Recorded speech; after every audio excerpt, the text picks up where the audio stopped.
Welcome to Thank you. Astrobros. One and all. Thank you, Lex. Tonight we have a special guest. Lex. Lex Rising is your official name, apparently.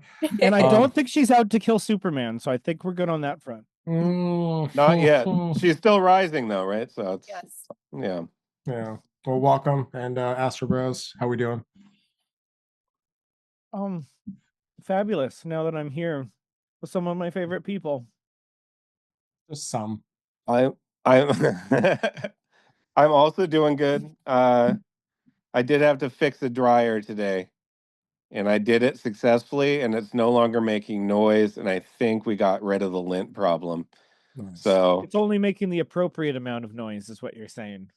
yes. So I think the dryer is fixed, which will lead to not being behind on laundry, which would be a good thing, because the dryer has been out for a few days. And with a bunch of kids, laundry piles up. I'm sure that Lex, you can relate. Yes. Yes. I'm drowning in laundry. Yeah, it's all the time. Yeah, it never stops.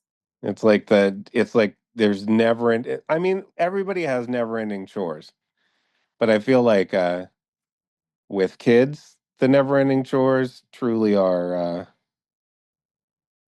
Laundry even and the more dishes. never ending. It's like, Well, the but the hardest thing ritual is is also good.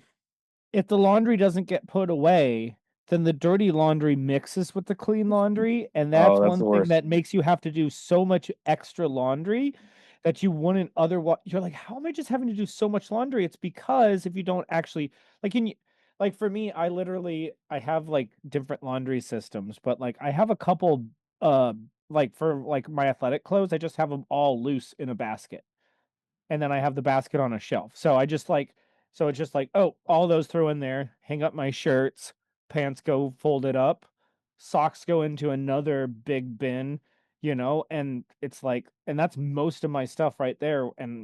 You know, and pants are easy to fold. Yeah. I T-shirts are do not. fold stuff, but I don't always do it like in a timely fashion. So sometimes there'll be like a basket and it'll be there for like a day or two. And by the time it's there 2 days, my wife is usually like, "What the fuck? Just put away those clothes." And that's usually when I do it. I don't think she usually says what the fuck, but that was my interpretation of what she's saying. She says it in her own language. I get it. But if you live alone, you can't really blame it on anybody. I was so slobby when I was young because my mom like picked up after me in a lot of ways. So when I was like went to college, I had this neat Japanese roommate and I was like a fucking slob. Like I lived in filth and he was I was young uh and I had not yet realized that nobody else was going to do it for me, I think, in that moment. Oh. And yeah, I was uh sad, but one of my Japanese roommates like literally tried to fight me in the middle of the dorm room because he was like, "You're so fucking messy," and I was like, "Okay, I've got to figure this out.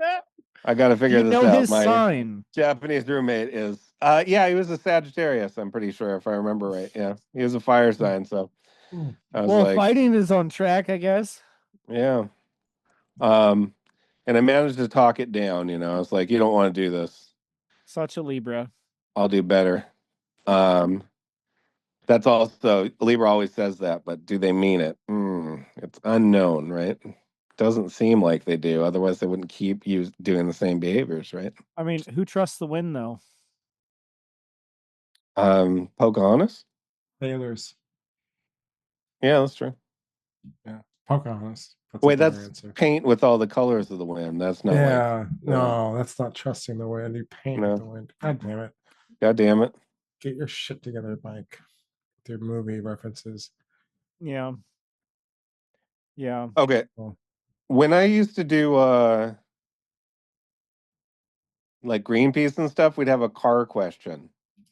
And you'd ask the car question and like everybody would have to have their answer to the question, right? So oh boy. Okay, let's go. why don't we do a round of car questions? I think that could be No, my super fun. God.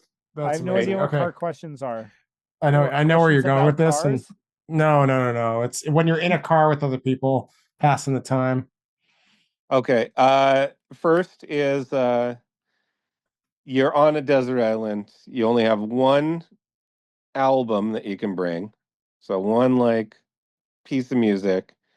You have somehow a music player and a movie player there. You have one movie you can bring, Oh my god.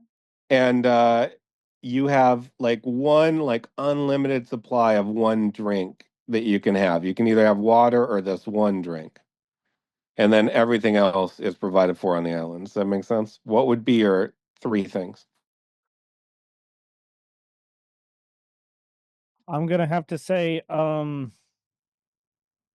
Queen's Greatest Hits. Yeah, that'd be fun. I grew up on that album. That's a good album. It's a long album too, so getting your money's worth. And you were saying an infinite drink? Infinite drink, infinite The movie. movie. Yep. Okay, well, the infinite drink, probably like a low calorie cider kind of thing. Alcoholic cider at like 4%, so I don't get too drunk. Oh my god. Um, and then oh yeah, movie, Star Wars, original Star Wars. If I could only have one, probably Star Wars, original cut. Okay. I'm doing a thing. Who's that What are you now? looking for? Is that wifey? No, that's one of that's the other boy. That's Pisces boy. Pisces boy. Mm-hmm. Hey boy, You want to say go to bed. Ah, aw. Wait, what happened to his arm? He fell and like AI. dented it. He dented a bone. Ooh. I never broke a bone when I was young. Did any of you Yeah. ever break a bone? Oh, wait, sorry. Nope. I don't want to interrupt the question. Yeah, let's just too many Yeah, questions. finish the Not enough first answers. question from like before All we right, answer the mine other is The question. Mummy Returns, Spice World, and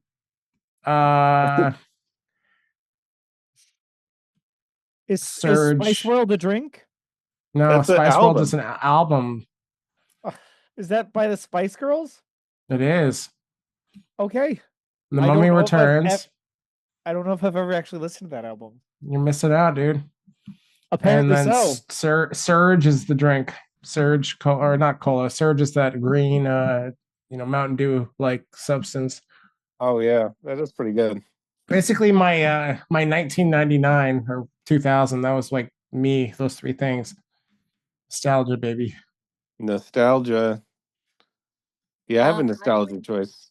I would bring Frank Ocean's Blonde album, Twilight. My movie. It's so bad, but like I can't help it. Oh, okay. And is Makes there me feel water on the everything. island, or should I bring water? No, there's water. You have one other There kind is of water. drink that you have an unlimited supply of. Yeah. So you got water. But then I would definitely bring beer Nice. if there's already water there. Yeah. That's what I was saying. Huh. Should have thought of it more. It's your question. What would what I album figured would I that bring? Mike just had a list and that he just really wanted to share with us, and this whole question was just a setup for it. But No. I'm really thinking now. See, I didn't I'm take it on a seriously. desert island. I'm on a Yeah. I desert thought the island. It Scorpio might be moon hard to planned a little sleep bit more. sometime. I think I'd bring like Enya, the first one, the Celts, Yeah. That's a good for one. the album. I think that'd be a great album to have on a desert island because you could kind of meditate to it. It's got like a little bit of a ancestral feel to it. But the movie, gosh, it's kind of that's hard. But I think I might bring Monty Python and the Holy Grail. I think that like I've watched that 100,000 times already. I think it would be the nostalgia factor for me. Um, and one drink. I think it'd be wine. you know? I think if I I was assume a just good alone one. on an island. Yeah, like a good Pinot Noir, I think would be Yeah. what I like. Is Yeah. is wine still good for you? Remember when they said like wine is good for you if you have like a glass at night? Is that still the case, or have they changed on that? Because like that's a good choice. Is wine still healthy? I I mean, don't know. well, it has certain antioxidants, in it. There's certain tannins in it that are beneficial. I mean, there's various benefits from like alcoholic and fermented beverages. Um there's certain scientists that are trying to say that like alcohol's good for you at no level, but the science right now is more or less they say that 2 drinks a week on average is where the Mm, data shows that it's not best enough. for someone in their Yeah, health. it's I'm not just very saying. much. But either way, Yeah. and they're not sure if that's because it helps with socialization, and the socialization is actually more important for their health than the alcohol is detrimental. That makes sense. Yeah. Okay. Alcohol helps with socialization. That's true. Yeah, I'm an introvert, so Have you ever done the Myers-Briggs thing? I I couldn't have, tell. You're yes. very talkative tonight. And I've done the Enneagram or whatever it is. Oh yeah? Yes. Yeah. What's your Myers-Briggs? Usually whenever I take it, I get the mediator. It goes back and forth between being turbulent and being assertive, though. Huh. And then It's I'm a 5 wing 4 for the other thing. Or I've seen Enneagram. that, the human design stuff. Is that It's what you're talking not about? it's The not human Enneagram? design. The Enneagram is its Mm. own system that I believe is much older than human Oh, design, because human design was more or less in the 70s, I believe, is I when. thought it was more recent than that. yeah, it might be like 90s. I feel like Yeah. it was a very gate kept tradition that not it wasn't really a tradition, it was like a new thing. And it became very gate kept very quickly where you It could kind of still get is, into it. really. Yeah. And like everybody's trying to be a manifesting generator, I think, because they Mm-hmm. can generate their own energy to manifest with, right? Um, but Well, this is everybody has because, like different styles. Everybody wants to like, be that. generally speaking, I like have a problem with those self-assessment tests because a lot of people aren't honest with themselves enough in general, let alone to be honest enough on a test. So, like, it's it's just like it's so easy for your shadow to essentially come in there and just cloud your data, and then it becomes out whatever you want it to be, you know? And so that's why, like, when we were talking about the Enneagram, I kept saying, hey, just watch the video, because like I listened to a whole bunch of people talk about different stuff, but then it's like as soon as I was like, oh, here's a whole bunch of movie characters, and you'd be like, here's like 5 to like 12 different movie characters on each one, it was just like, oh well, I've watched most of these movies, or you know, and then basically like for my type, every single character there, I was like, oh, that's when I watched those movies, I felt like I was that character. Where it's like when I Hmm. watch those other movies, I felt like I was watching somebody else do their thing. You know what I'm saying? And it's like I was like, "Oh, okay, well that was really easy," because it was just like I resonated so much with those characters and those stories that it was like, "Okay, well that was really easy for me to tell." Yeah, after I looked at like the shadow traits and like what your not self is, for that is whenever like I realized what my type definitely was. Um, Yeah. for sure. For sure, because like I'm the peacemaker type, but when I go into fall, I go into essentially the number 6, which is loyalty based. But I Hmm. do that in a toxic way where I essentially am then loyal to the wrong people. Rather than when I'm being a good peacemaker, I'm moving up to be the achiever because I'm basically constantly acting. So I'm taking on the positive traits of the achiever type, you know? Hmm. Yeah, I don't know my Enneagram. Let's figure it out. Well, I'm and looking it up right. Oh, well, you can't tell, but I'm looking it up right now. I think I'm either number 1, number 4, number 7, or well, maybe number 8. I'll send you the stuff later. But it's basically what I really like about it is because it's not just, oh, here's who you are, but like you see your path of being like how they relate to everything. And like so you see, okay, here are my traits of that I'm falling into that I should stay away from. Basically, bad loyalty, for me personally, that's falling out of toxic loyalty and falling into service to others is more or less what it is. And And that's my just because, toxic. No, go go ahead. ahead. Right. No, finish. Well, I was just saying I like because it essentially tells you here's the traits that you need to watch out for disproportionately more than other people need to. And also, here is how your personality type is going to kind of fruit itself when it's acting at its highest. And so it kind of basically tells you not just who you are for understanding, but it kind of tells you how you're supposed to look when you're healthy. So it essentially tells you like what you're supposed to do, you know? So it's like, okay, if I'm in an indecisive thing, what's the thing that I know that I'm going to shine if I'm best using these energies? For me, that's acting. So it's like, okay, so I need to be achieving. So it's just like focusing on just getting stuff done personally, but staying in my alignment and service to others. Cause I'm also a wing one, because ones have a very strong version of how reality should be, and they kind of want a structured view for it. And I fall into that thing where it's like, okay, I'm the peacemaker and I want it to work for everybody.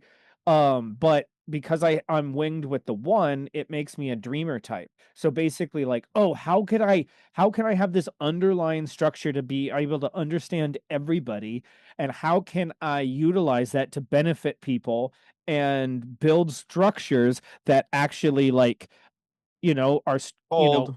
Yeah. honoring people. Yeah. Looks So you like got to number create one the is new spaces, I feel like, number you one's know. the perfectionist. Yep. Yeah. So what, like, you've ever heard of type 1 personality? Yeah. Like that's Enneagram. Or type So A, type A, type one. Is that what you're yeah, talking about? Type Type A, A? exactly. type B. Yeah, yeah. Exactly. Yeah. And but that's why I like it as a system, because I'm very much into like, God, I've studied a lot of spirituality and a lot of self-help stuff, and I'm now just at the point right now where it's like I really love the idea, the saying, does this idea grow corn? Basically, it's like if an idea isn't profound enough to actually change your behavior, like why are you entertaining it? Like you should be entertaining the thoughts that pivot the way that you think about things and actually change the way that you live your life. Yes. That And is true. everything else is like, it can be nice, it can be like contextual stuff, but like if I'm going to watch podcasts, I want to watch things that like are like really helping me understand who I am, or understand the world better, or learn a skill, and like even if I'm doing entertainment stuff, I still want to be thinking about things in a way I wasn't thinking about them before, or emphasizing parts of myself that I want to emphasize, you know because it's like you can also do shadow work just from playing video games and watching movies, because you can experience those things through other people and learn a lot of those lessons, to be like, oh wow, I never thought about it that way, when you go watch certain movies and you realize, oh wow, and you can actually like evolve and mature yourself a little bit just by seeing what's been captured in a story. I feel like, yeah, like definitely like music or movies, any kind of good art can trigger healing for sure. Like that makes total sense to me because like you'll see it might unlock a pattern that you hadn't seen in yourself because you see it reflected back at you, like, right? It's kind of a mirror state. Yep. So, yeah, that totally makes sense. And Hmm. also that you were drawn to it in the first place. You enjoyed that game, you enjoyed that thing, you know you chose that one over the other thing. And I think that that's also part of like karma and law of attraction, essentially, like that we are choosing and figuring out the things, whether it be a positive or negative, but we keep repeating our patterns and we pull them in. Yeah.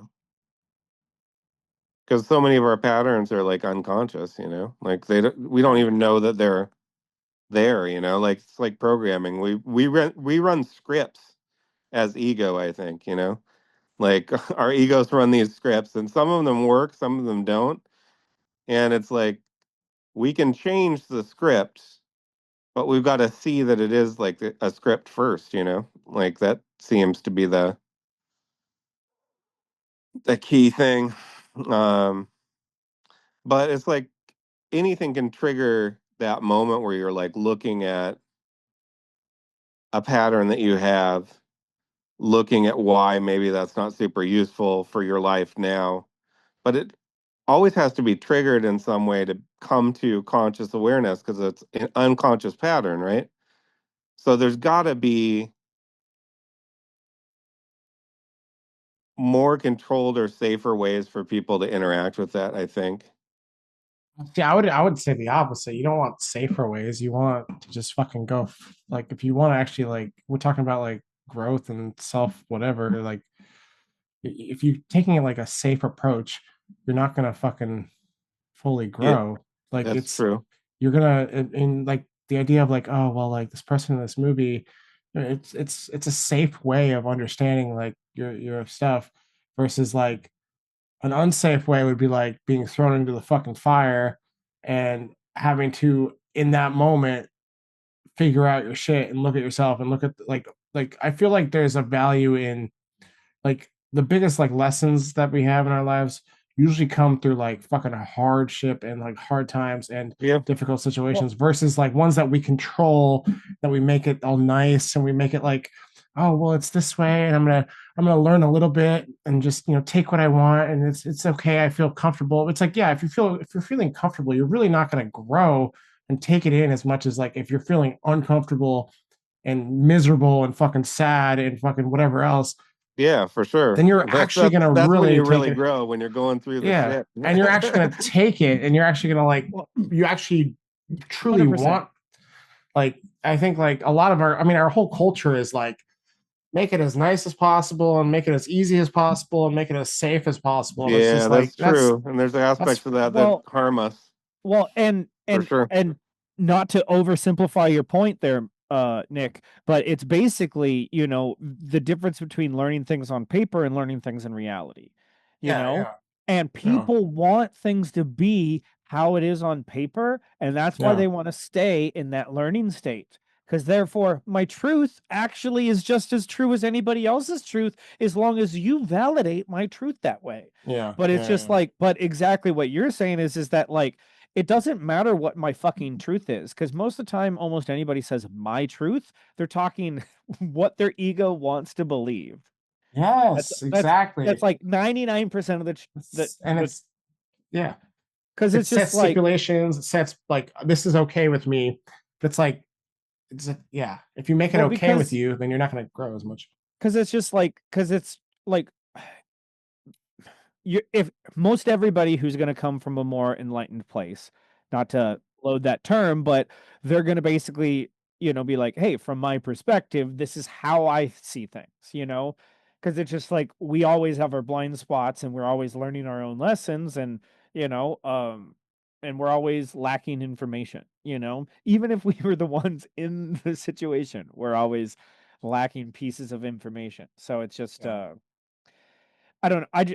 I always just humble myself to the truth, and the more I do that, the more that like the real me comes out, and like I guess it's just it's hard to get the ego out of the way, but as soon as the ego starts to realize that it's like it's in a context that like is playing to a greater good at all times.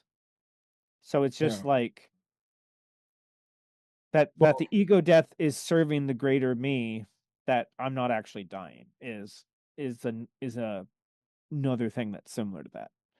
well, yeah. And you realize you're not actually dying. I mean, it's like that's coming out of that like comfort zone where you're like, oh well, if I step out at all, oh my god, it's gonna kill me. I'm gonna die. It's like, yeah, like, and I'm not like trying to like it's more complicated than I'm being kind of taking the other side because it's like, yeah, if you have like a really traumatic fucking upbringing, that's a whole different animal. Like, it's not like I'm just saying like, oh well, fuck it, like, this child has had like a really fucking hard upbringing, so they should be like fucking highly evolved, blah blah blah. It's like, no, that's gonna have, A lot of bad repercussions on Sure, Well, yeah. it creates a lot of more flashbulb like negative scripts that people will run. Like that's why like that shit passes down through families, you know, because people Yeah. pass their Yeah. dysfunction to the next generation, and it takes somebody to break that. It Well, becomes like almost like generational curse, you know? Yeah. exposure therapy is the classic thing that they use, Yeah. you know, for that. But Yeah. again, if you have a very traumatized person and you do that uncalibrated or too much or for the wrong thing, because usually you want to start with something small and basically teach them that you want to start with something small so that they trust that mechanism. Then they can start to use that mechanism or that tool, you know, for things, and then you start to, you know, use it more and more for larger and larger like internal work. So it's finding that line between where it'll break someone to the point where like it can fuck them up and push them and be enough to stimulate them to actually like create change. Because there is like a line, and I guess everyone's line is different. Because like, yeah, we all have like, and then maybe that changes over time. Like, okay, like let's ask the Scorpio rising, if you don't mind me asking. Like, what are your thoughts on this? Because this feels very Scorpio. Where's your Pluto? Where's your Pluto, by the way? My Pluto is 2 degrees away, less than 2 degrees away from my sun. Shit, first house. It's Sagittarius. Oh, okay. So you yeah. Okay. You said you had a late degree rising, right? Yeah. Yeah, it moves into my first house, depending on which like house system. Gotcha. But with whole sign, it's in second. Okay. But so do you have any thoughts on this type of thing? Like do you think that like if someone needs to grow or change, like what do you think is the best approach? Or do you even have like you know, in your opinion, what do you think is a good approach? I don't know because I do it in like such a like rock bottom harsh way. Um, Okay. Yeah. because the only option is to go up from there, like whenever everything has fallen apart and you can't do it anymore. But also like at the same time, like I think a lot of people, it's just not their path um to like get over that karma. They're more so like here to collect the karma, and so like they continue being who they are. They don't have the ability because it's not written for them to like journey down self-healing and stuff like that. Yeah. Yep. I mean, some people will like resist change a lot, you know. Um, I'm wondering if there are people that are like, say that, you know, reality is somewhat of a simulation. I wonder if there are people that are like just parts of that simulation because the more a lot of there's more scientific basis that 3D reality is somewhat like of a simulated reality. There's more of that coming through from what I've heard, like in science. Um, and it kind of plays into like multiverse, and I don't want to get too fucking far out though. Just a second. The gummy is kicking in a little bit more, and I'm gonna bring this down to earth a little bit. Well, I hear what you're saying because we live in Aliens. we live in a spiritual reality that is a holographic projection, and Yes. so it looks very much like, and it is a construct, but it's a spiritual construct, not a like computer construct. And uh yeah, there was a couple other things I was going to say there. But it's it it's not that everything is arbitrary, and the way that I understand spiritual physics is that essentially um there isn't really NPC humans in the sense that they're not actually human or anything like that. It's much more to the degree that um different people are on different awareness levels, and then different people are on different paths. And so just in the same way that certain people and it's really just there's I mean, I don't know if you've ever walked in a crowd, but some people just are just not paying attention. And this was even before like cell phones. Like people just have no Most of the spatial world awareness. lacks self-awareness, and I have to like any form of self-awareness, and I have to remind myself this every time that I go into the grocery store because otherwise like I get so incredibly frustrated with people that are in there because of Oh what yeah. you say. Like they're just standing there. They don't have any like spatial awareness or anything. Yeah, that is kind of crazy. Like I was raised like with real politeness, so I'm always like very careful around other people's space, you know. Um, and it is strange, like when you're in some areas, like this is one of the reasons that I don't like to go to Walmart because I Walmart has hate this very Walmart. chaotic energy. Yeah. And like, especially if you go off hours from what I've heard. But yeah. Um, but there are definitely like places where people are just trying to get to where they're going. They're not thinking about anybody that's around them. Hmm. And it's like there is a lot of super self-motivated behavior patterns that are everywhere, you know. And it's like a lot of people don't have that.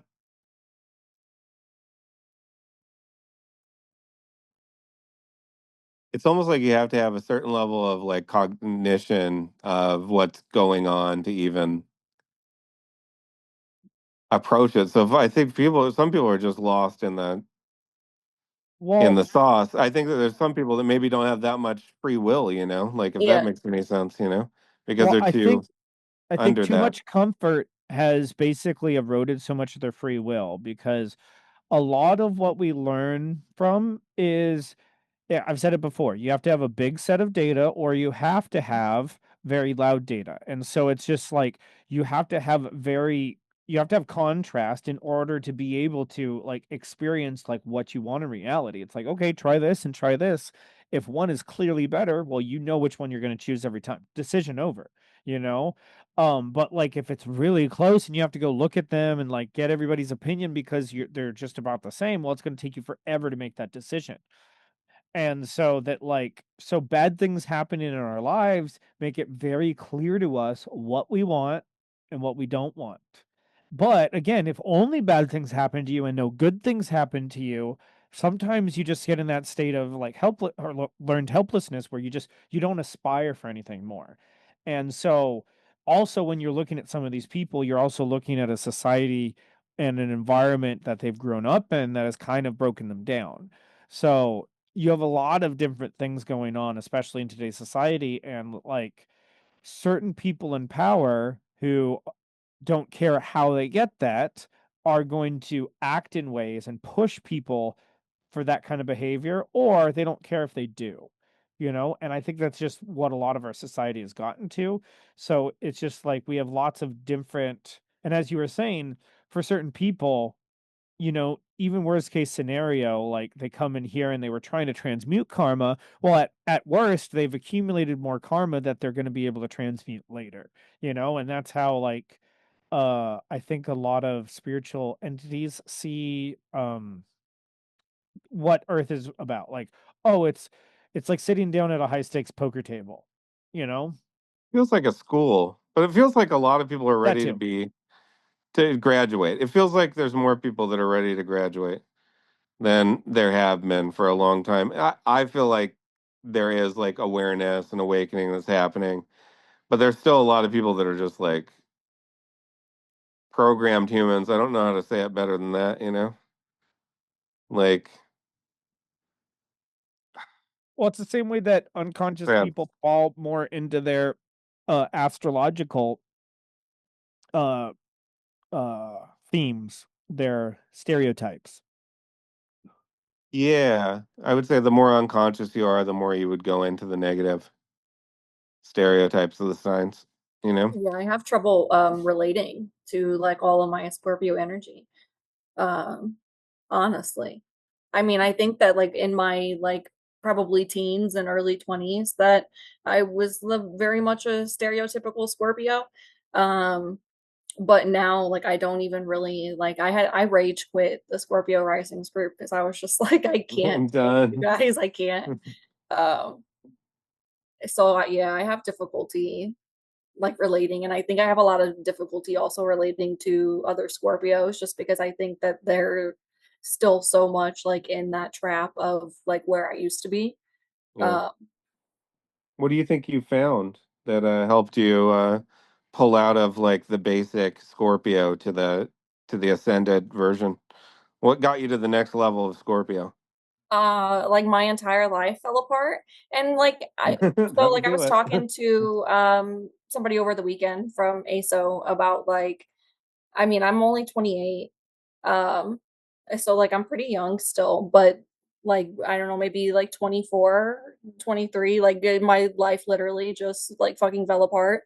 Um, and it like came down to like either like I can't do it anymore, like I can't be here anymore, or I have to get my shit together. Um, and like I just like came to the conclusion that like I think a lot of people that struggle or like carry pain or anything like that, I think they believe that they deserve it. Like there's some sort of little voice inside their head that says that they deserve Yes, it, so they for should sure, for carry it sure, for sure. Yeah, instead of releasing it. And like earlier y'all were like talking about movies and stuff, and like I sit around and I read books. Like I nice. really don't watch very much TV or anything. Like I just read.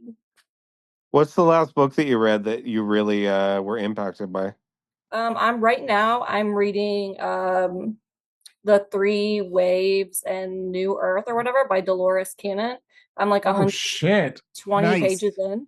And I'm really enjoying it so far. I read her Between Death and Life. Yeah. I really loved that one. I read that one last year. Damn. Probably like one of my favorite books that like I think that really changed my life is The Untethered Soul. Like I always recommend that to everybody. Like people will ask me what my favorite book is. Um and like people that like only read fiction and stuff like that, like they'll ask me, and I always tell them that like that's my favorite book and I think that everybody should read that book. Um because it helped me so much. Really like the Four Agreements and the Mastery of Love and stuff like that. I've read the Four Agreements before, and I liked it a lot. Like it was like a, I think I was probably in my 20s when I was reading that, you know? Mm, Um, so do you have Saturn and Aries then? yes. Yeah. Okay. Okay. I mean, this whole Saturn and Aries era is going to be kind of rough, I think, because everybody's going to be forced to depend and rely more on themselves, like I think in general with Saturn and Aries, and we're going to be in the midst of more action, you know? And I think everybody kind of wants comfort, but they also want change. A lot of people want change, and you can't have both. So I think maybe more people want change than comfort in the US now because a lot of people don't have that much comfort. It's hard to get by Yeah. Yeah. more now, you know? I don't feel like, I feel like most people in the US like are kind of scraping by right now, you know, like living, So the energy is really heavy. you know, The energy like has been very heavy for many of years now. Like I yeah. don't really like follow the news or anything because it will like be overwhelming for me. Yeah. Um and it is difficult for me to like get grounded after taking in that information and like just feeling the weight. Yeah, that makes sense. I mean, it's like I think that that can be like a Scorpio thing, like where I think maybe that's the difference between Gemini moon and Scorpio moon is like sometimes I need to pull that in. I need to like Mm, see what's happening. And I think Gemini moon, like you kind of want more of everything. It's like some focuses will just take so much of your energy that you're not communicating with people around you, you know, like mm. because I'll have like I think it's maybe because of the moon and Uranus together. I'll kind of have like obsession to like learn about something, you know. So I'll just Oh be yeah, I do that. go Like I crazy into it, you yeah. know. I And then can't sleep tonight. I have to learn about some like really niche topic. yeah, and then you just dive. Some people like will Wikipedia Mm. crawl around. What's the last thing that's a good question for the group. What's the last thing that you like obsessed about? Oh, I don't I know. mean, I get rather hyper than, focused on things really bad. I mean, I really liked One Piece. That was great. I loved being like, at first I was like, I'm not getting into 1,000 episodes. I'm never gonna finish that. And then I got about 40 or 50 episodes in, which like they're short episodes, so it's not actually that long, because after you forward through the intro and you Yeah, you don't only got watch like the 20 outro, minutes of an it episode. well, they're 22-minute episodes to begin with, and then you Mm. take out the intro part and then the previously on and then the outro because it's anime, it's all Yeah. and for like 2 minutes as an outro. So you take 2 minutes off every it ends up being about 12 to 15 minutes an episode, you know. But anyway, I just got to that point where it was just like, oh wait, I have like 3 months of TV where I just get to sit here and that's like just pretty much I took a couple breaks, I'd go like watch a season of this or a season of that and then I'd come back to it. But it was just so nice just to be like, but the characterization is just amazing. Amazing. Yeah, I've been watching some animes. I just finished Dr. Stone recently and I really enjoyed that, and I made like a little Astro series about it. I like found their actual birthdays.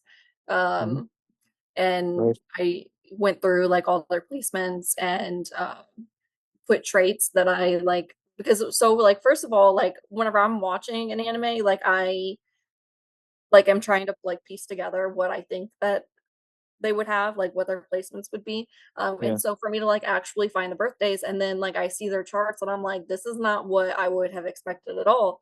Um, so like I was trying to like associate each placement that they had, like Sun through Mars, um, with the traits that the character also had. And I Yeah. did um Dr. Stone and the two main characters for the Apothecary Diaries. Um and I plan to That's do more. that's cool. Like the anime Astro Yes. deep dive. That's fucking awesome. That's like, do you have like a page already set? You have a page. Are you? I I posted haven't them seen it. She I already need to shared it like in the share group. this. yeah, Share I in the She posted group. shared it them in in the the group group already. Oh, She even put it in the backstage. Uh because I yeah. spent so much time on it. Like the first one had 12 characters that like I thought were really important.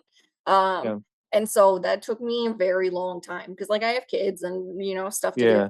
Um Well, I need to yeah. search her name when I get off the phone call and like actually give it the credit it deserves. I'll share it in mutual reception. I bet it'll get out from there too That if would you're be down with that. awesome. Yeah. Yeah. Um, but yeah, that's cool as shit. Did you share it from your page into the group or just straight into the group? No, I just shared it straight into the group and then I posted it in a few other like Astro type groups. Nice. Um but my like page only has I only have like 150 friends and like I go through and delete people all the time. So That's very Scorpio. I yeah. mean, that makes sense. I'm more Libra with friends in that I don't really they come and go over the course of time, like Yeah. I have a lot of people on my friends list, but some I think it's just for old time's sake. Um, Well, that's Facebook though. yeah, yeah. I But pretty much don't delete people off my Facebook thing unless they're causing problems or I'm just like I'm like, you're done. yeah, right. I don't do that very often.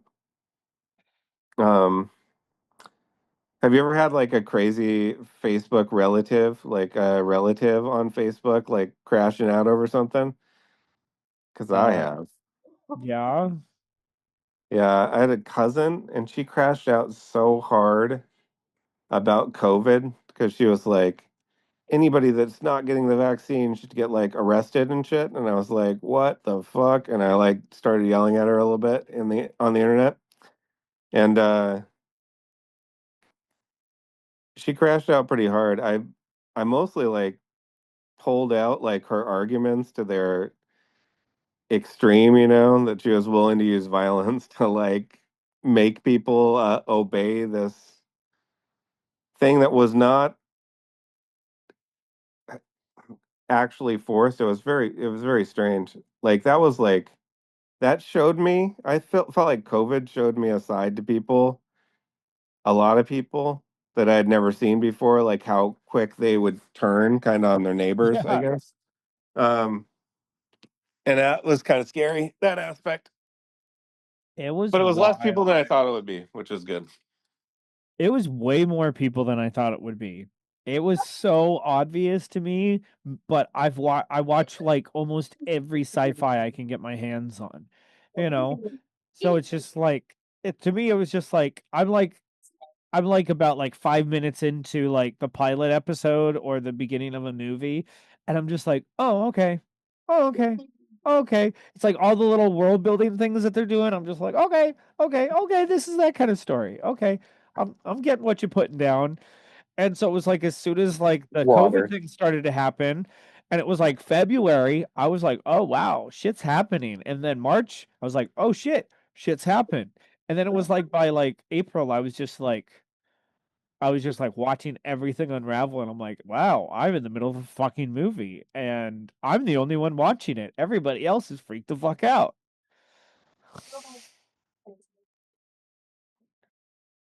It was crazy. It was hard for kids, I'll tell you that. I'm How did your kids deal with it, Lex? They were still young. Okay, well, they weren't in school yet when it was. My oldest was in, I think it was actually like after COVID had happened, but everybody was still like wearing masks and being like preventive and stuff like that. She went to public school for kindergarten, but my two oldest are homeschooled, and then my youngest, he hasn't started school yet. This year would be the year that he's supposed to start school, Got and it. I believe that I will put him in public school because he has special needs, and so I don't think like I'm equipped to homeschool. Handle To be homeschooling. honest, yeah, Yeah. because he's like nonverbal and stuff. So I Yeah. think Did it's a you little bit outside of my expertise. did you ever watch or listen to the telepathy tapes? I don't think so. It's about nonverbal autistic people like basically Hmm. being able to speak with their minds, like, and I would it's believe that for sure. a common thing that actually happens. And like there's this woman that went around interviewing all these people that had kind of tapped into that, and it like you understand that it's like this pretty big network of people, and it's real, they're actually communicating telepathically, which is crazy because it's like proves telepathy, which is like not Hmm. been done uh before, I guess. And it's like it's kind of it's almost like a mental technology that maybe there's people on just like the bleeding edge that can do it, so maybe. Yeah, I'll have to look into that. Yeah. His therapist and stuff will like ask me like, "How do you know what it is that he wants?" And I'm like, "I don't know. I just know." Like I almost always know. Sometimes I don't, and he gets really frustrated. But for the most part, like I know what it is that he needs or he wants me to do. Yeah, that's good. How old is he? He's 5. That's intense. Mm-hmm. um yeah, I think my oldest is just an Aquarius, so it doesn't match up. But what are your kids' signs? You said two Tauruses and Yes, he is a Taurus, and then my oldest is a Taurus, and then the middle baby is an Aries. And the son, the youngest, he has an Aries moon, and then both of my daughters, my two oldest daughters, they both have an Aries rising. oh wow. Yes, So it's like they're constant noise then, and probably your girls bang around a little bit too, they huh? fight a lot, That's and they're water funny. moons, and like my air moon. Sometimes I'm just like, okay, like, Stop it. we could resolve this with a discussion. We really don't need to pass down a grudge for 3 generations. Like we could figure this out. Yeah, we Oh, could you solve can't this tell. with a discussion, not a Yeah, concussion. yeah, exactly. Man. Yeah, my kids don't fight very often. It's like it really takes a lot to get the oldest to punch the youngest. But when he does, the youngest will cry, that. So, Well, how many Yeah. years apart? 2. Oh, Yeah. that Yeah. surprises me. Okay. Yep. My oldest and my middle baby, they are, I think, like 21 months apart, Nice. somewhere around there. And the Aries son, like she's the one that's more apt to punch her sister. Yeah. Yeah. No, I She get Is it. she get real fiery. Yeah. I mean, it's like I'm mad and you're there, so Yeah. and you're the one that I'm mad at. So, My yeah. my brother would always set me up uh to get in trouble and shit like this. So it's like he'd like try to pick fights with me, but he'd never concede. So I'd keep basically hurting him more until he actually got hurt and then complained about it. So I just like never fought with him anymore because I was just like, I'm not gonna get no, in you're trouble. just gonna get me in trouble. Like, no. So that's one thing that made me not get in or de-escalate as an Aries, because I'm just like, I know I can beat you. All I'm gonna do, I have no prize to win because you're not gonna concede, and then I get in trouble. It makes sense. I had sisters, so I couldn't beat up anybody, unfortunately. I only met my brothers in later life, so maybe I'll That's why have a you beat fight up with on one of them everybody in soon. the group. Yes. You I mean, are all your little siblings now. yes. Um, I mean, true. I I'm mean, the at oldest. different times. I think if you get memed though, it's like it's a badge of honor, I think, in the group. I have 6 younger siblings, and I'm the Oh, oldest. 6? oh yeah. Yes. That's a lot of kids for this day and age. Yes. And I am the stereotypical older sister. Yeah. I have always been the stereotypical eldest sister. Yeah. Yeah. Um, yeah, my oldest sister is pretty stereotypical older sister. And then I'm the younger brother, but I'm the oldest of all the adoptive or the birth family. So I'm Mm. like the oldest of them, right? Because I was the accident in early life for 2 people at Brigham Young University. And yeah, so I have 2 brothers and 3 sisters on that side, and then 2 sisters that I grew up with. So my family got a lot bigger, Yeah. almost to your size, but it's like a lot more halves. Yeah. Um, Well, that's two cool halves though. make a whole, right? What's the gap between you and the youngest? Um, me and the twins, me and them are full siblings. We're not half at all. Um, and we are 5 years apart. They also are a water sign with a Gemini moon. Um, Wow. and then I think the youngest from my mom and my stepdad, he is 10 years younger than me. And he's a Gemini with a Leo moon. Oh wow. Um, and then my youngest siblings, the oldest of the youngest siblings, I think she is like a senior in high school. And then the youngest of them is probably like 15. And there's a Capricorn, a Sagittarius, and a Pisces. Wow. That's a lot of family. Do you get Yes. along with most of them? I don't really talk that much with my like youngest siblings anymore. Yeah. But I get along well with the twins. I mean, we've had our disagreements and whatnot, and like we'll not talk to each other for a while and then rekindle it. Yeah. It's nice to connect with family. Do you talk to your brother much, Troy? Um, not as much as I should. Um, yeah. What is he doing with his life? Um, I don't know. I guess I just don't want to overshare too much on his Oh life, yeah, but that's true. That's true story. Sorry. no, but Makes yeah, sense. he's figuring some stuff out. He's rocking a garden, and I think he just started a new job or something like that. But yeah, no, he's cool, and it's just Yeah, but the nice thing about my brother is like even if we don't talk all the time, or even if we disagree on shit, we know we're always brothers, kind of shit. Yeah, that's good. That's nice. We lost Nick somewhere in the outer Yeah. darkness. Yeah. What? Well, and look who we gained. Look who we gained. Oh yeah, we got a dog here. Whoopee. Lily. No, no, no. Yeah.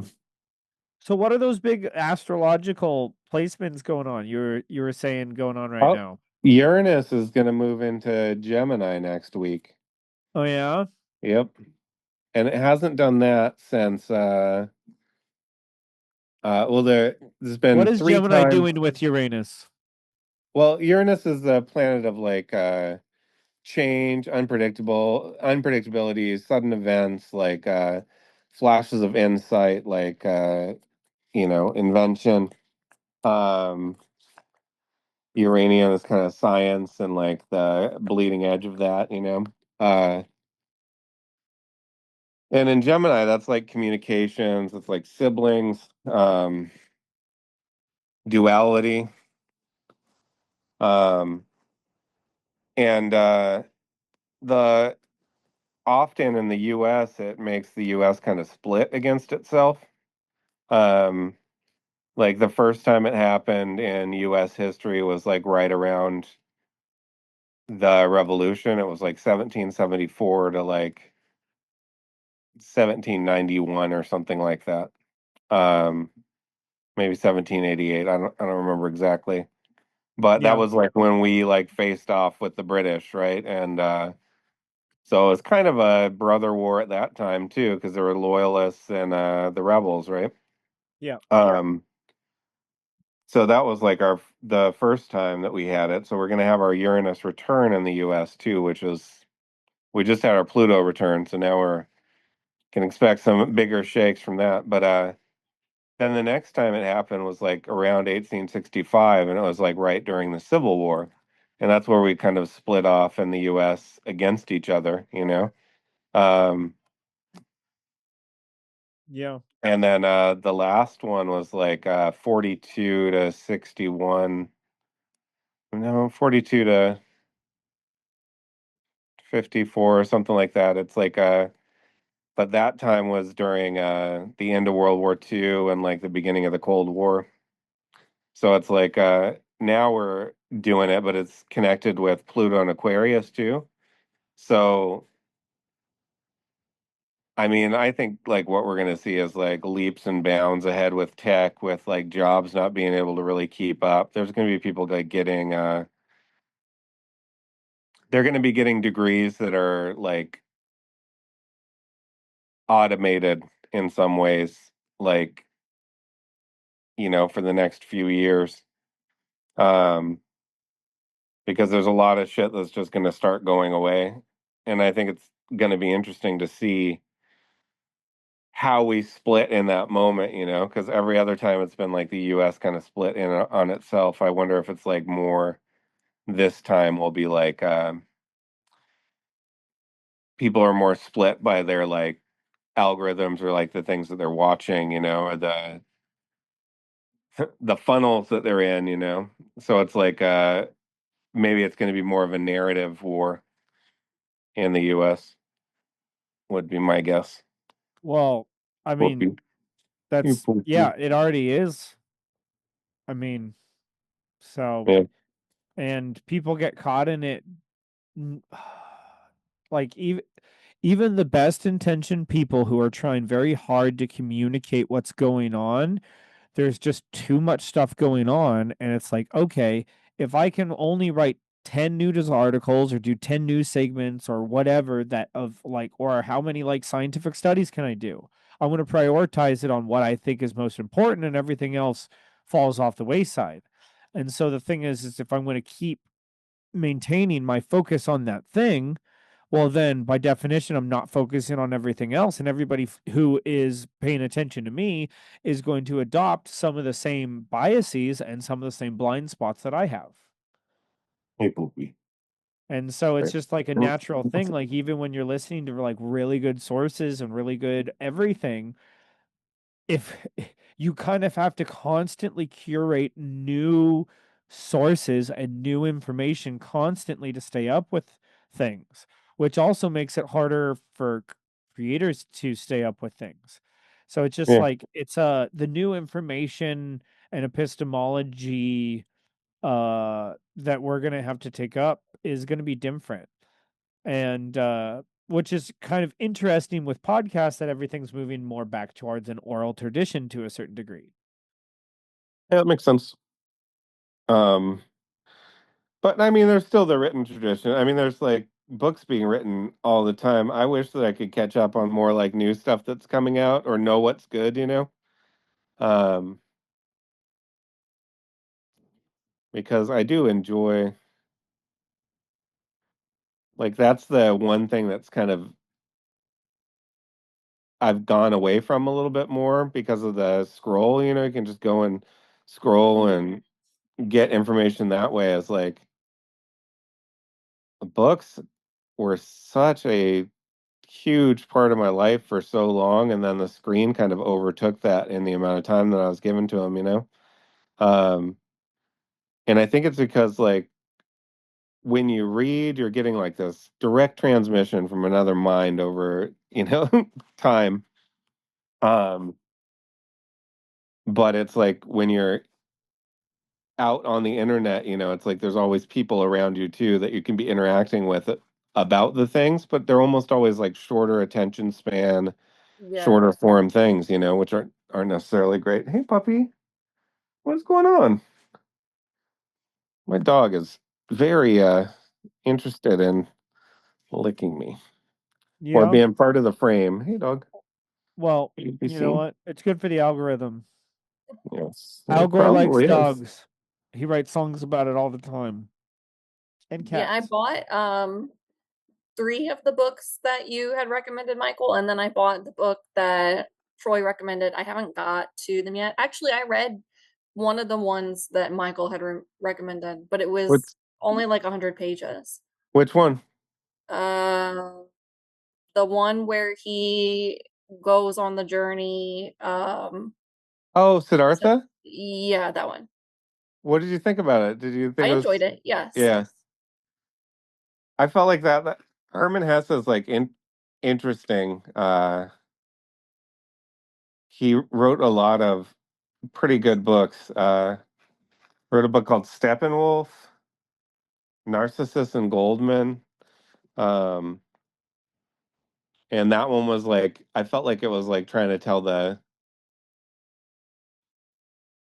spiritual story, you know, like it was like very I liked it because it like went through its whole life, you know, and through all the disappointments and everything, and it was like Mhm. it just kept kind of bringing it back to the river and the recurrence and like it was like what he was going after, you know. He's like at first he was like this seeker, and then he was like, but Yeah. material pleasure and wealth, you know, and like followed all those things. Yeah, I liked that book. Um, so I'm glad that you read it. And Yeah. which other ones did you get though? I got the Red Book and the Journey of Souls, I think. Journey of Souls is good. I've been reading that again. I read that on the plane over to Washington, and I've read a couple chapters since. And once I finish that, I'm going to go on to the next one because that book is pretty cool, I think. So, do you think we're going to learn about aliens in July? There's a lot of chatter that maybe there'll be some real alien disclosure in July. Anybody Wait, think that I there'll mean, be alien disclosure? is Will Smith doing another movie or something? No, I'm just hearing about it. This is a chatter. This is like I've been hoping for aliens probably since December though. But there were all those weird things that were flying around for a while, but then we find out it was probably just government drones and they're testing some stuff, you know? Yeah, I think I saw something maybe about like, I don't know, aliens in the ocean or something. I don't know. Yeah, there's some crazy like Yeah. video of like crafts going like directly down into the ocean, you know? Well, it's Crazy. hard because like I definitely believe in UFOs and aliens, but like as far as like any active disclosure or publication of information, I think most of that is almost like a disinformation campaign at this point, and it might just be because like I'm tired of being lied to, but it's just I've just like heard that shit for so many years, and I've seen so many like fucking Senate hearings and different things and whatever, and it's just like, And they're always just giving you a little bit. They give you a little taste. and everybody goes, oh, oh, oh, and then it's just enough to give all of the people who want them to say something to go crazy about it, and then it gives also just enough deniability for all of the naysayers to basically be like, oh yeah, but this is what they really said. See how they ended this phrase here? That means that like they didn't actually, it's like, Hmm. no, I've just I watched it for years, so I'm just like, until something happens, it happens, but like, it's couldn't so. disclosure just be an event where it's I mean, undeniable well, yeah, but again, like, okay, and then they're just like, oh, well, what is Trump trying to distract from now? You with know? the aliens? Yeah, I mean, there'd be some kind of conspiracy theory immediately. I mean, there's already a conspiracy theory about aliens called Project Bluebeam, you know? Um, Uh, Yeah, I mean, there's lots of conspiracy theories about aliens, which we could go into. I've spent years listening to lots of them. yeah, I nerded out about that pretty recently where I was going into like different alien species, the Lyrians and the um Pleiadians and there's Syrians, I think, were involved with the planet at some point. Oh, And definitely. the Well, there's Draconian from my understanding, there's upwards of 200 plus alien species essentially in the human genome. wow. And those are just the ones that like we're interacting with rather than ones doing other things other places in this time matrix. And that's only just our time matrix too, which as far as we're concerned is like our reality and our multiverse for the most part, because we have our own multiverse which is its own fractal, you know, and that's only one within all of the rest of creation, which is kind of implemented over my shoulder there in that little emblem thing. So it's like That's creation. that's more or less like that's more or less like a mandala of like how we would understand God to be, essentially, which is all of creation, all of consciousness, all of us. And then we would be just a tiny little like blip on a blip on a blip kind of a thing. Well, I mean, it is a big universe out there. And we have a one-pointed focus in that universe, which is kind of interesting. Like we can never This know all of it, right? Like it would Yep. blast us to smithereens in this form. But there might be some form of us that does know all of it, you know, and Well still likes the casting into a sleeve and playing the game, you know? well the form Like that knows all of it is essentially that form. that picture behind you, that form. Very Yep. cool. It is glowy. Yeah, I have I a like the lighting on it. It looks nice. yeah. I got blue light on it, so you can't quite see all the different colors, but yeah, it Well, I just feel helps put that frequency out every time we do I stuff. see it every time, and I always wonder what it is back there. For the longest time, I thought it was a window. Oh yeah. Mm. Yeah. Well, there's a lot of symbolism and sacred geometry stuff in there. very cool. So, yeah. Yep. Flower life shit. Mhm. I'm thinking Nick's been gone for a long time. Um, Should we I send out a feel search party? no, probably we should I feel like we're probably a good hour and a half in, right? Like into it. About an hour and 15. something like that.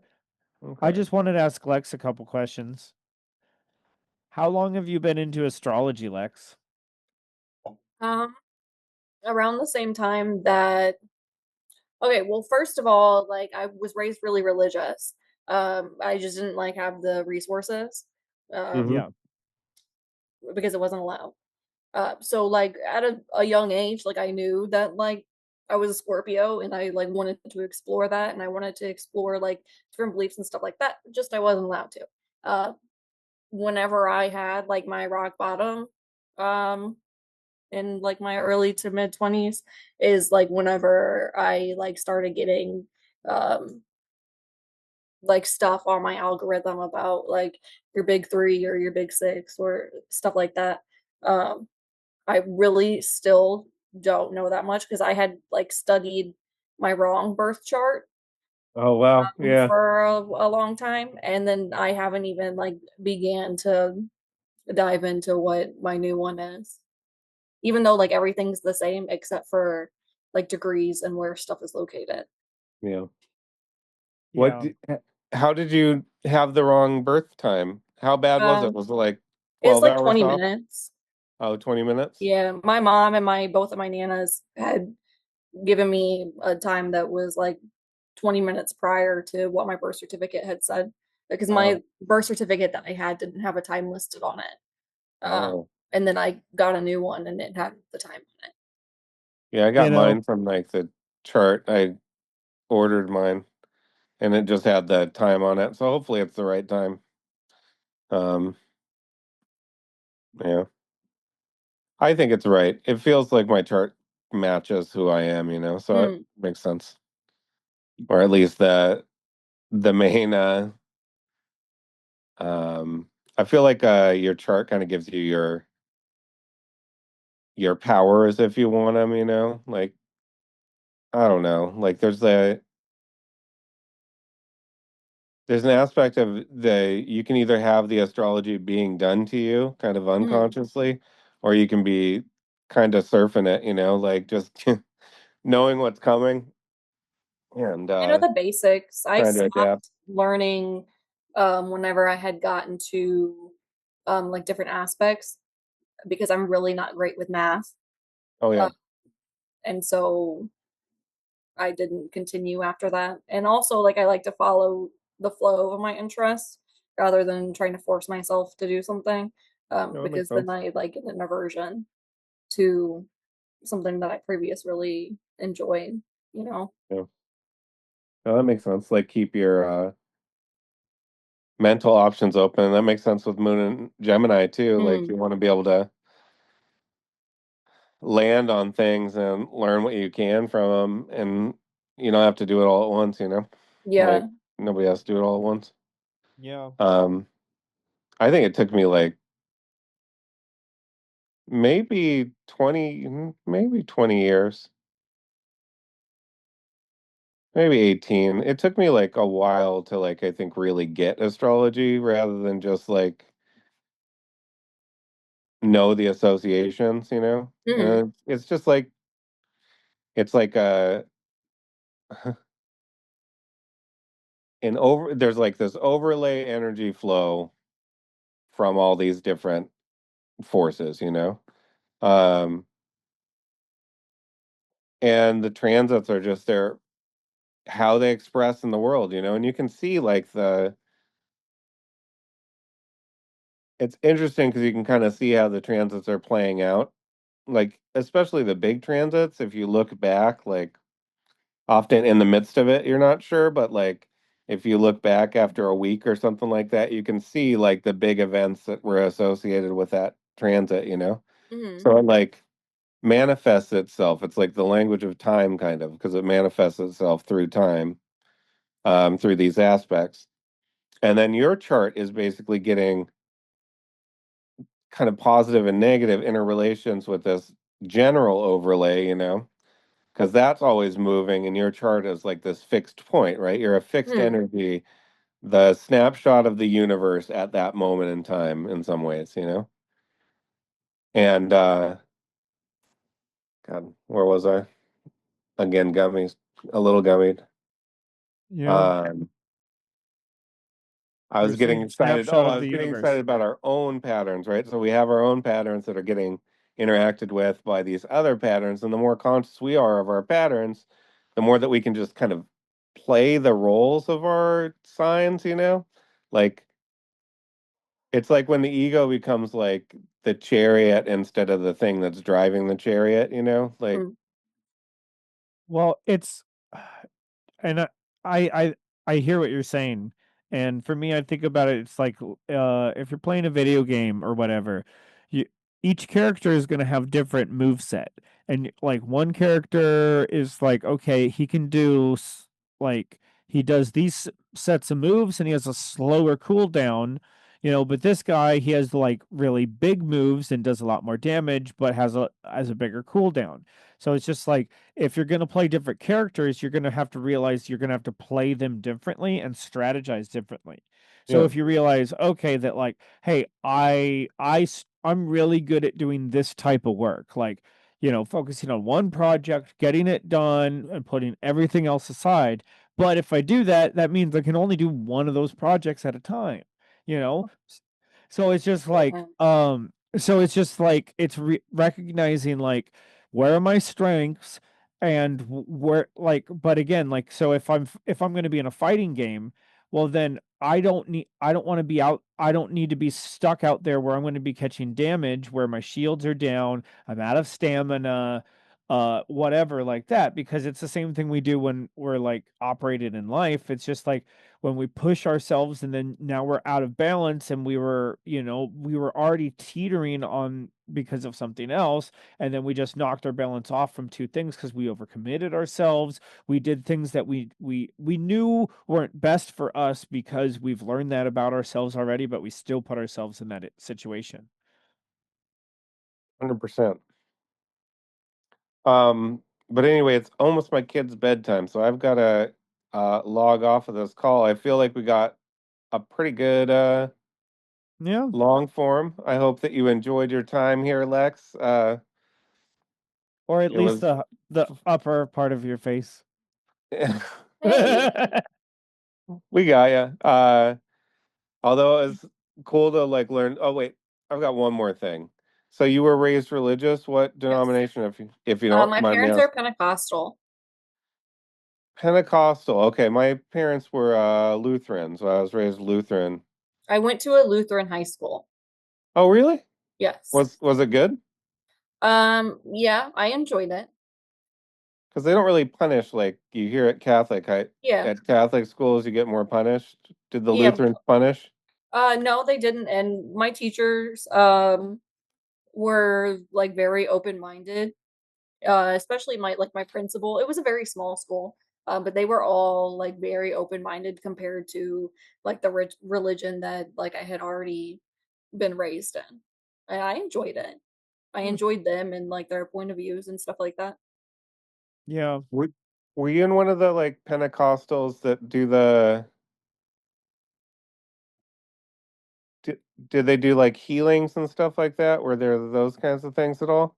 They are like the long hair, long skirts, long sleeve shirts, baptisms and speaking in tongues type stuff. Okay. Speaking in tongues. Yeah. Yeah. My mom, she was also raised that she, after she had me, she like stopped wearing the long skirts and started cutting her hair. But we were still Pentecostal basically. Yeah.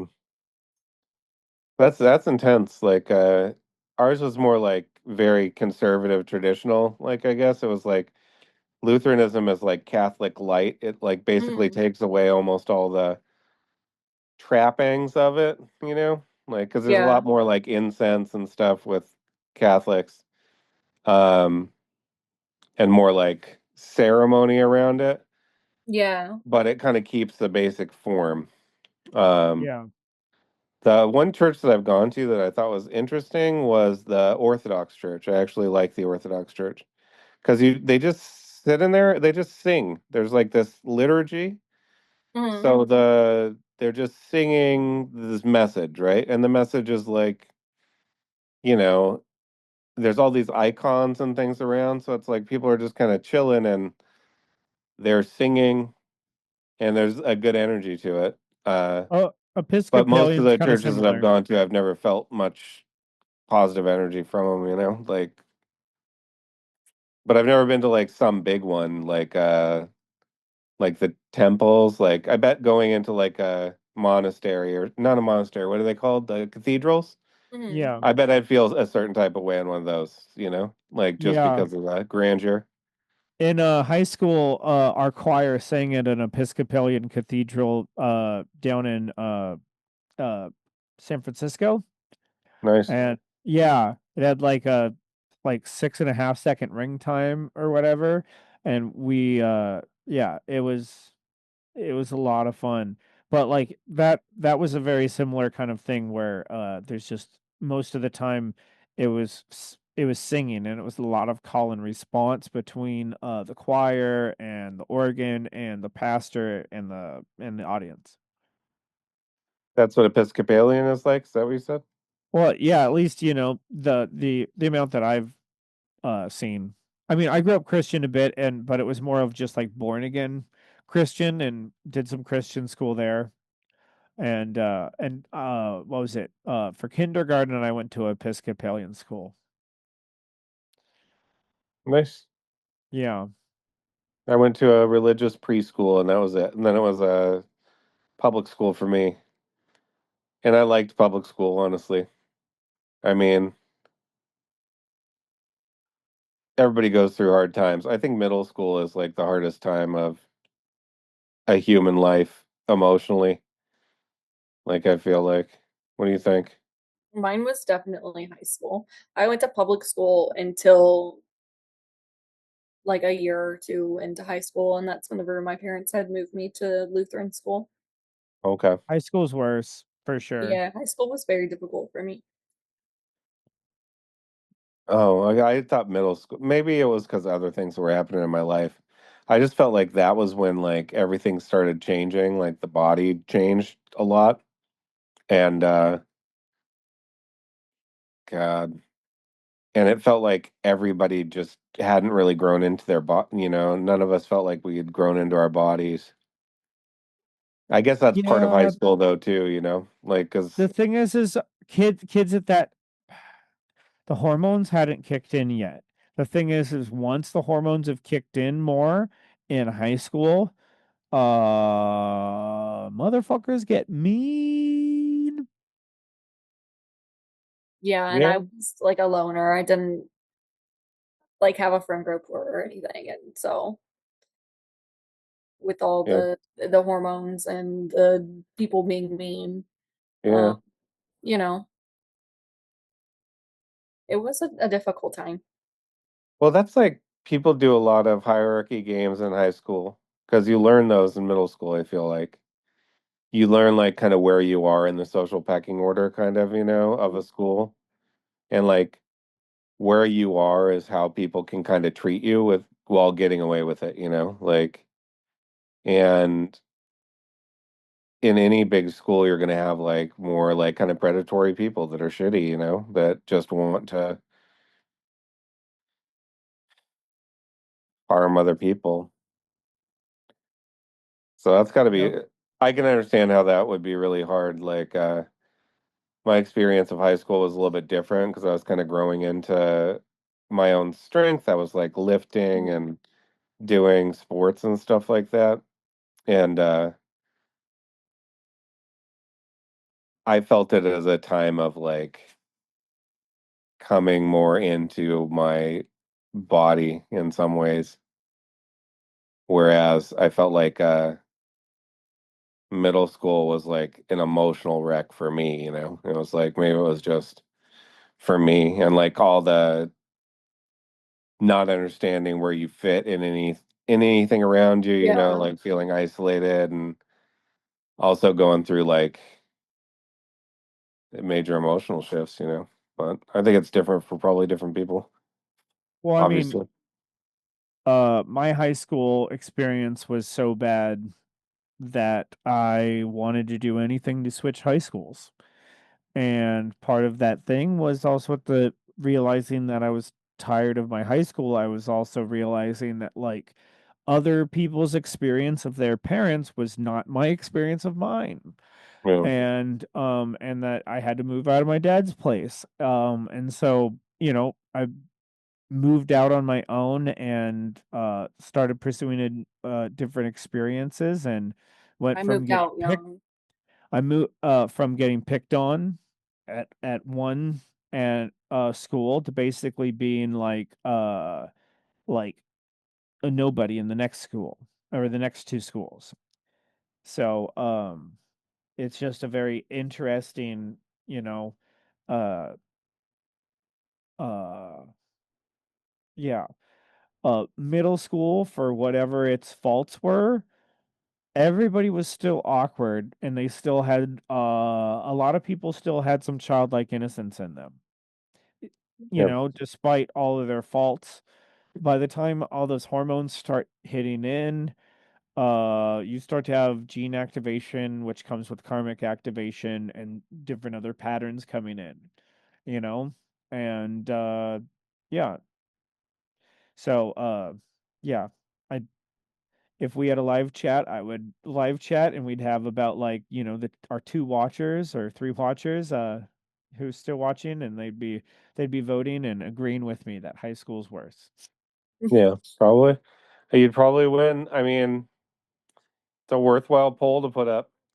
But Comment it down is, below. What it was worse is, for you, high school or middle school?